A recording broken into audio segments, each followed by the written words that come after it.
الله نحيته maanta waxa ku geeriyo magaalada Muqdisho Cabdi Maroodi Chakis Allah naxariisto janna firdaws ilaahay hageeyo ilaahay jannada ka waraabiyo gacanta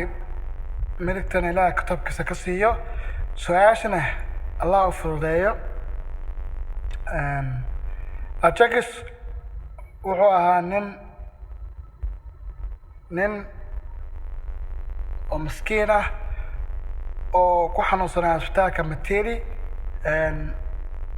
oo dhintay dhinaca Samabaha Allah naxariisto eheladiisa qaraabadiisa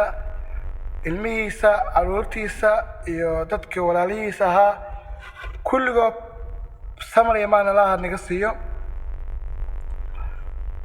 nafabana malakamoodka dhimanaysa